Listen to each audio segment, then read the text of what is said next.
नमस्कार, बहुत बहुत स्वागत है आप सभी का। वक्त हुआ है महारू राजस्थान का। मैं रविंद्र सिंह आपके साथ। और आज वीरांगनाओं का मुद्दा सुबह से लेकर शाम तक अब तक लगातार चल रहा है। वीरांगना पर सियासी वार देखने को मिल रहा है।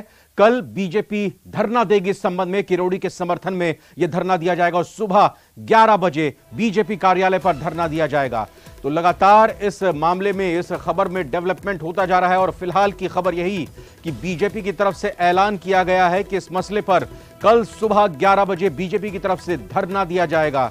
और इस मामले को लेकर बीजेपी इस मुद्दे को शांत नहीं रहने देना चाहती, इसको और आगे लेना चाहती है। फिलहाल किरोड़ी लाल का इलाज चल रहा है।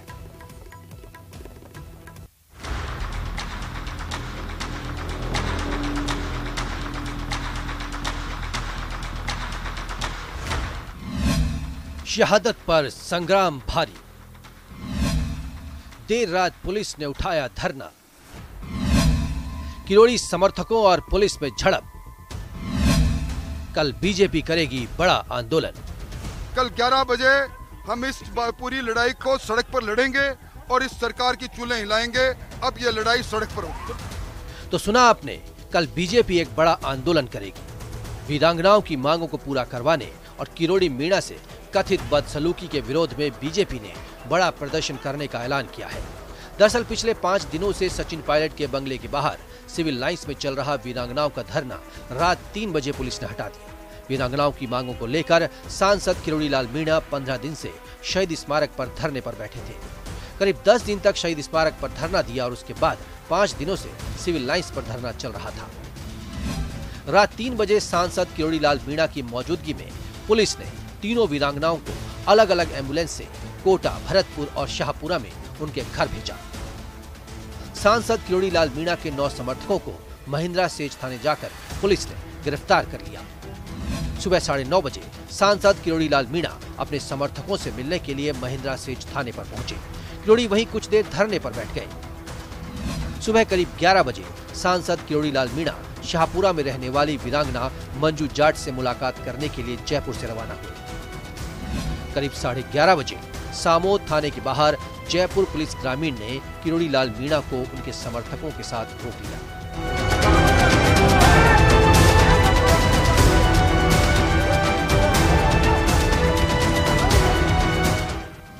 करीब 1 घंटे तक चले हंगामे के बाद पुलिस ने किरोड़ी लाल मीणा को हिरासत में लिया।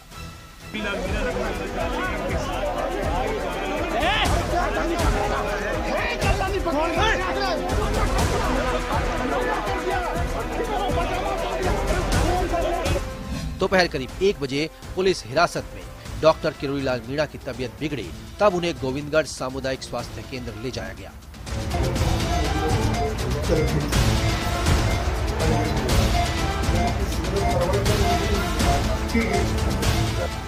दोपहर करीब 2:30 बजे किरोड़ी लाल मीणा को गोविंदगढ़ से SMS हॉस्पिटल के लिए रेफर कर दिया गया।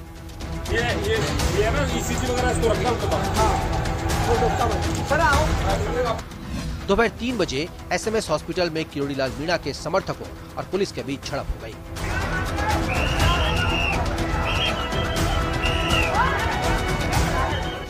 वहां जोरदार हंगामा हो गया। इसी के साथ भाजपा नेताओं के पहुंचने का सिलसिला भी शुरू हो गया। राजेंद्र राठौड़, अरुण चतुर्वेदी, ओम माथुर किरोड़ी का हालचाल जानने SMS अस्पताल पहुंचे। बीजेपी के कल बड़ा आंदोलन करने के ऐलान के बाद कांग्रेस की ओर से मानवेंद्र सिंह जसोल ने प्रेस वार्ता की। उन्होंने कहा कि नियमों के अनुसार शहीद के परिवार में पत्नी या पुत्र को ही सरकारी नौकरी दी जा सकती है। ये गृह मंत्रालय के नियम है। इसमें केंद्र सरकार ही कोई निर्णय ले सकती है। उन्होंने कहा कि पुलवामा के शहीदों को लेकर हो रही राजनीति दुर्भाग्यपूर्ण है। बच्चे की नौकरी, वीरांगना की नौकरी अभी भी सुरक्षित है। अगर वीरांगना चाहे तो वीरांगना स्वयं ले सकती है। अभी जैसे हमारे रेजिमेंट की वीरांगना ने ली है ना झालावाड़ में, इसी के बारे में तो वह बोल रहा है। ये राजनीति हो रही है पुलवामा को लेकर, दुर्भाग्य की बात है। इधर कैबिनेट मंत्री प्रताप सिंह खाचरियावास ने भी कहा कि वीरांगनाओं के मामले में मुख्यमंत्री को ही फैसला करना है। शहादत पर संग्राम अब महाभारत में बदल सकता है। कल बीजेपी ने बड़े आंदोलन की चेतावनी दी है। सरकार के लिए निश्चित ही ये एक बड़ी चुनौती साबित होने वाली है। Bureau report, news 18 Rajasthan. तो वीरांगनाओं पर सियासी वॉर लगातार जारी है। उस बीच बड़ी खबर आ रही है किरोड़ी लाल मीणा से जुड़ी हुई, उनके स्वास्थ्य से जुड़ी हुई बड़ी अपडेट आपको बता दें। SMS अस्पताल ने मेडिकल बोर्ड गठित कर दिया है और इस मेडिकल बोर्ड में 7 डॉक्टरों की टीम शामिल की गई है। आपको बता दें कि फिलहाल आईसीयू में हैं और इस दौरान मेडिकल बोर्ड गठित करते हुए 7 डॉक्टरों को इसमें नियुक्त किया गया है, जो लगातार किरोड़ीलाल मीणा की हालत को देखेंगे, उनकी इलाज को देखेंगे और इस संबंध में अपडेट भी लगातार उनकी तरफ से दी जाएगी।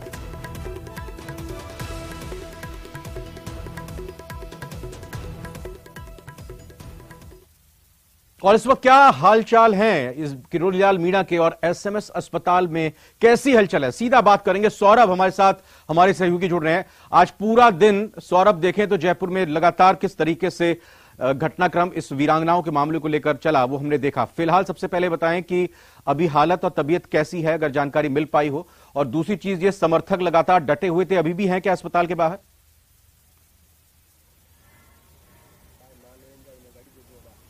जी बिल्कुल, देखिए जिस प्रकार से किरोड़ीलाल मीणा को एसएमएस अस्पताल में लाया गया था, उसके बाद से लगातार उनके समर्थक जो हैं वो एसएमएस अस्पताल में डटे हुए हैं। साथ ही बीजेपी के जो नेता हैं उनके आने का सिलसिला भी लगातार जारी है।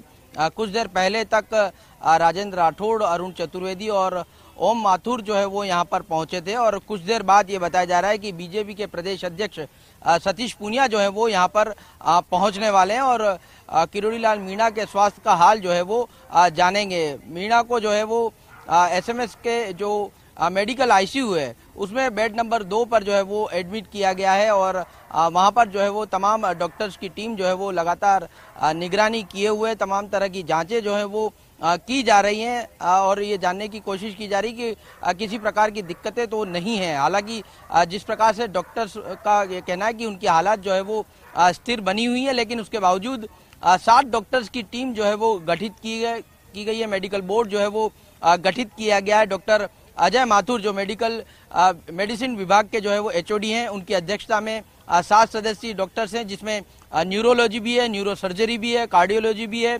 फॉरेंसिक विभाग भी है। इन तमाम विभागों के डॉक्टर जो है वो अब उनकी हेल्थ को लेकर लगातार मॉनिटरिंग करेंगे, निगरानी करेंगे और अगर इलाज की जरूरत होगी तो वो इलाज भी जो है वो किया जाएगा। लेकिन जिस प्रकार का घटनाक्रम रहा है, देर रात जो है वो वीरांगनाओं को धरना स्थल से हटाया गया, उसके बाद से लगातार घटनाक्रम जो है वो तेजी से बदलता रहा और किरोड़ीलाल मीणा जो है वो आज शाहपुरा के लिए रवाना हो रहे थे। इस दौरान सामोद के पास जिस प्रकार का घटनाक्रम हुआ, उसके बाद जो है वो उन्हें एसएमएस अस्पताल में एडमिट कराया गया है और यहाँ पर जो है वो उनके समर्थक जो है वो डटे हुए हैं। हालांकि इस वक्त उन्हें जो है वो इमरजेंसी आईसीयू के पास में जो है वो रखा गया है, लेकिन यहाँ पर जो है वो अभी कुछ देर पहले नरपत सिंह राजवी के बेटे अभिमन्यु भी यहाँ पर पहुंचे और अन्य जो नेता हैं, अलग अलग क्षेत्रों के नेता हैं, उनके समर्थक हैं, वो भी यहाँ पर लगातार पहुंच रहे हैं और कुछ देर में सतीश पूनिया भी यहाँ पर पहुंचेंगे। जी सौरभ, बतौर अटेंडेंट जाहिर तौर पर चूंकि आईसीयू में है तो मिलने नहीं दिया गया होगा, लेकिन फिर भी जो अटेंडेंट के तौर पर वहां मौजूद हैं उन्होंने कुछ बताया कि किरोड़ीलाल मीणा बात कर पा रहे हैं, क्या कुछ उनका कहना है?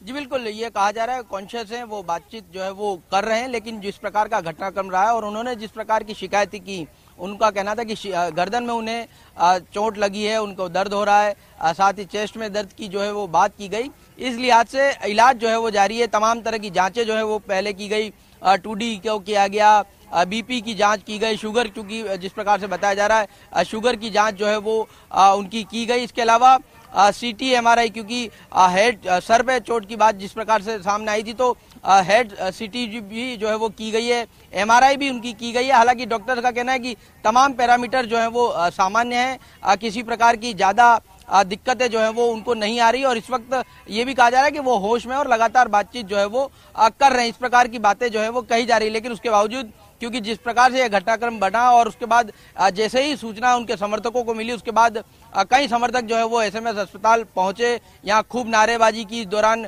पुलिस को भी काफी मशक्कत करनी पड़ी उन्हें खदेड़ने के लिए, उन्हें इमरजेंसी से हटाने के लिए, लेकिन अभी भी जो है वो काफी संख्या में समर्थक भी डटे हुए हैं और साथ ही पुलिस बल भी यहाँ पर तैनात है। साथ ही नेताओं का सिलसिला भी यहाँ पर लगातार जारी है। हर कोई जो है वो उनकी कुशल क्षेम पूछने के लिए यहाँ पर पहुंच रहा है। साथ ही बीजेपी ने एक बड़ा ऐलान जो है वो कर दिया है, कल सुबह 11 बजे बीजेपी जो है वो बड़ा धरना जो है वो देगी। जिस प्रकार का दुर्व्यवहार का आरोप लगाया गया है, तो उसके बाद अब बीजेपी जो है वो कल सुबह बीजेपी मुख्यालय पर भी जो है वो धरना प्रदर्शन जो है वो किया जाएगा। और सौरभ, यहाँ अपडेट ये दी गई पहले अधीक्षक की तरफ से कि सब अभी तक बिल्कुल ठीक हैं, जांचें की जा रही हैं। दूसरी ओर एक मेडिकल बोर्ड का गठन कर दिया गया, आईसीयू में शिफ्ट कर दिया गया। मेडिकल बुलेटिन भी कुछ जारी करके बताया जाएगा ताकि समर्थकों को पता चल सके कि हालत कैसी है लगातार अलग अलग इंटरवल्स में। कुछ इस बारे में कुछ कहा गया एसएमएस प्रबंधन की तरफ से?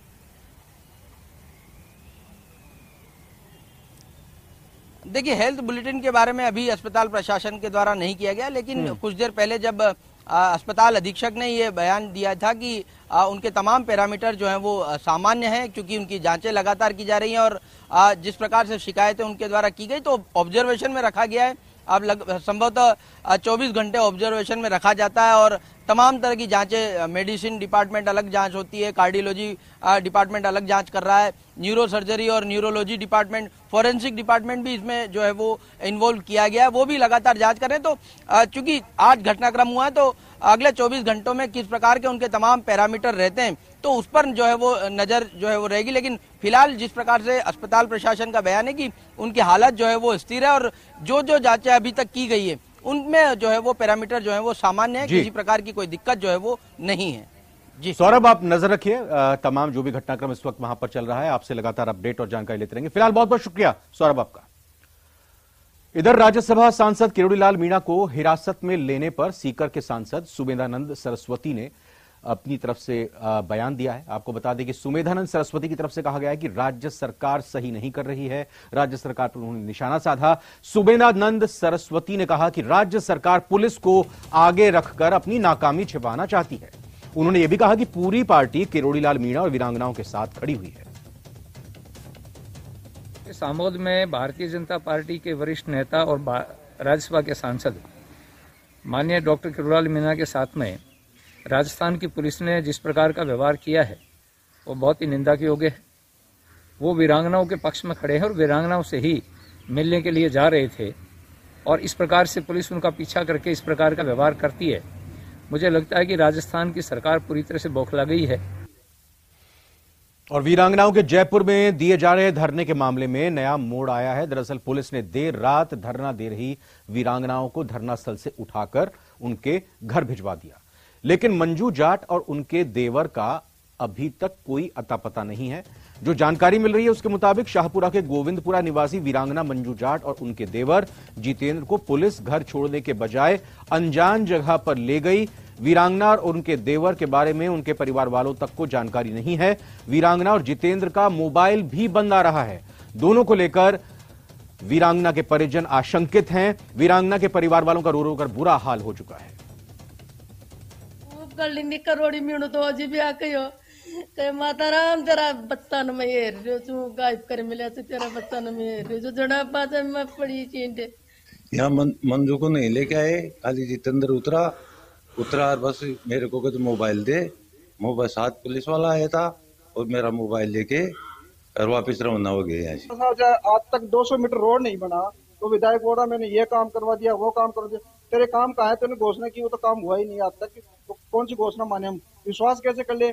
ना हमने शहीद स्मारक में हमारे को 4 लाख रुपए दे रहा था, उसमें छोटा सा स्मारक बन रहा था, हमने खुद अपने 26 लाख रुपए से स्मारक बनाया। द्वारा जयपुर में दिए जा रहे धरने के मामले में अब नया मोड़ आ गया है। देर रात को पुलिस ने है जो धरना दे रही जो वीरांगनाएं थी उनको देर रात को उठाकर उनके घर छोड़ा है। सबसे बड़ी दिलचस्प बात यह है कि जो शाहपुरा की वीरांगना मंजू जाट थी उसको पुलिस देर रात को वहां से लेकर उनके घर पहुंची, लेकिन रास्ते में तबियत खराब होने पर है जो वीरांगना को अमृतसर अस्पताल में भर्ती कराया गया। और जो जितेंद्र लांबा जो देवर है जो उनके साथ थे उनको लेकर पुलिस रात को 3 से 4 बजे के लगभग यहाँ उनके घर पहुंची। घर पहुंचने के बाद उन्होंने उसकी पत्नी को साथ लिया और मोबाइल वगैरह बंद करके पुलिस है जो उनको साथ ले गई। लेकिन उसके बाद लगातार जो परिजन है जो उनसे संपर्क करने की कोशिश कर रहे हैं, लेकिन पुलिस से ना तो उनका कोई संपर्क हो पा रहा है ना उनके जो जितेंद्र लांबा। और आइए अब कुछ और खबरों का रुख करते हैं। मुख्यमंत्री अशोक गहलोत की महत्वाकांक्षी योजना राशन किट वितरण को लेकर अब विवाद होने लगा है। राशन किट वितरण का काम खाद्य एवं नागरिक आपूर्ति विभाग से लेकर कॉन्फेड को देने के मामले में खाद्य मंत्री प्रताप सिंह खाचरियावास का बड़ा बयान सामने आया है। खाचरियावास ने नाराजगी जाहिर करते हुए कहा है कि अगर मेरे विभाग का काम दूसरे को दिया जाता है तो फिर फूड डिपार्टमेंट की जरूरत ही क्या है। खाचरियावास ने कहा कि कॉन्फेड से बेहतर सिस्टम फूड डिपार्टमेंट के पास है। जो माहौल चल रहा है मिड डे मील का आंगनबाड़ी में, उसका तो ऐसे में फुल प्रूफ काम फूड डिपार्टमेंट अच्छा काम करता है, सब जानते हैं क्रिस्टल क्लियर काम है। और फिर भी मेरे डिपार्टमेंट से यदि कोई इस तरह से पहले बजट आता है और फिर कहीं ट्रांसफर कर दिया जाएगा तो बात करूंगा मैं मुख्यमंत्री जी से। और ऐसे कोई अधिकारी हैं उनको तैयार रहना चाहिए, तो मेरे से बिना पूछे यदि कोई अधिकारी उस पर करते हैं कार्रवाई तो मैं देखता हूं कौन अधिकारी है, जवाब देना पड़ेगा। उनके लिए दिक्कत हो जाएगी, मेरे क्या फर्क पड़ रहा है। कॉन्फेड को लेकर यदि प्रपोजल तैयार हो गया है तो कॉन्फेड पहले क्या काम कर रहा है वो भी तो देख ले कॉन्फेड। जयपुर हेरिटेज नगर निगम की बात करेंगे, जहां लगता है कि इन दिनों कुछ भी ठीक नहीं चल रहा है। कांग्रेस पार्षद जहां साधारण सभा की बैठक बुलाने को लेकर हस्ताक्षर अभियान चला रहे हैं, वहीं दूसरी तरफ बीजेपी पार्षद साधारण सभा में अविश्वास प्रस्ताव लाने की योजना बना रहे हैं। जयपुर के हेरिटेज नगर निगम में बजट प्रस्ताव सीधे भेजने के बाद से गर्म हुई सियासत शांत नहीं हो रही। कांग्रेस के पार्षद तो साधारण सभा की बैठक बुलाने के लिए हस्ताक्षर अभियान चला ही रहे थे कि बीजेपी पार्षद भी अब एकजुट होकर मैदान में आ गए हैं और साधारण सभा में अविश्वास प्रस्ताव लाने की तैयारी कर रहे हैं। बीजेपी पार्षदों ने हेरिटेज नगर निगम बोर्ड को नकारा बताते हुए बोर्ड में बदलाव की जरूरत बता दी। बोर्ड अल्पमत में आता है तो मुझे लगता है कि जयपुर की जनता और जयपुर के पार्षद अब परिवर्तन की राह पकड़ रहे हैं और जल्द ही परिवर्तन आपको जयपुर शहर हेरिटेज में देखने को मिलेगा। पार्षद हमारे सारे और ग्रेटर के अंदर भारतीय जनता पार्टी का बोर्ड है, ग्रेटर के अंदर इन्होंने समितियां कभी की बना दी। आज हेरिटेज के अंदर हमें ये बड़े सोचने का विषय है कि बड़ी हैरत की बात है कि हेरिटेज के अंदर आज तक समितियां नहीं बनाई गई। वहीं मेयर मुनेश गुर्जर ने भी सीएम, यूडीएच मंत्री और क्षेत्रीय विधायकों को इस बारे में पत्र लिखकर पार्षदों की मांगों को आगे रख दिया है। उन्होंने संचालन समितियों का गठन नहीं होने से नगर निगम का काम प्रभावित होने की बात भी लिखी है। मेयर इस बात को भली भांति समझ रही है कि पार्टी के पार्षदों की नाराजगी का असर आने वाले विधानसभा चुनाव पर पड़ सकता है। हालांकि हस्ताक्षर अभियान चलाने वाले कांग्रेस पार्षद भी मेयर मुनेश गुर्जर के कामकाज पर सवाल नहीं उठा रहे हैं। मैंने माननीय मुख्यमंत्री जी को पत्र लिखा है और मंत्री धारीवाल जी को लिखा है और हमारे मंत्री डॉक्टर महेश जोशी जी, प्रताप सिंह खाचरियावास जी, एमएलए रफीक खान जी, अमीन भाई, इन सबको पत्र लिखा है कि जल्द से जल्द कमेटियों का गठन होना चाहिए ताकि नगर निगम हेरिटेज में जो काम का विकास थोड़ा और तीव्र गति से हो, ज्यादा अच्छा हो। कुरैशी वार्ड नंबर 87 आज हमारे जो महापौर हेरिटेज की मुनेश गुर्जर जी है, इनका कार्य बिल्कुल बहुत अच्छा है। इनके कार्य से हम सब संतुष्ट हैं। जो भी इनको काम बताते हैं वो काम होते हैं, तो मेरा समर्थन माननीय महापौर महोदय को। साधारण सभा की बैठक नहीं होने से पार्षदों में असंतोष है, उनके वार्डों में काम नहीं होने से नाराजगी है, तो साथ ही संचालन समितियों के मुद्दे को लेकर भी कांग्रेसी पार्षदों में नाराजगी बनी हुई है। इन्हीं विवादों के बीच बीजेपी पार्षदों ने एकजुटता दिखाकर उन्हें ललकारा है। हेरिटेज नगर निगम के 100 पार्षदों में 47 कांग्रेस के और 42 बीजेपी के हैं। ऐसे में थोड़ा भी संतुलन बिगड़ा और निर्दलीय पार्षदों का मूड बदला तो कांग्रेस को बड़ा नुकसान हो सकता है। महेश दाधीच, न्यूज़ 18 राजस्थान, जयपुर। फिलहाल वक्त हुआ एक छोटे से ब्रेक का। ब्रेक के बाद आगे देखिए अस्पताल में कहां और क्यों हुई सरपंच के साथ मारपीट।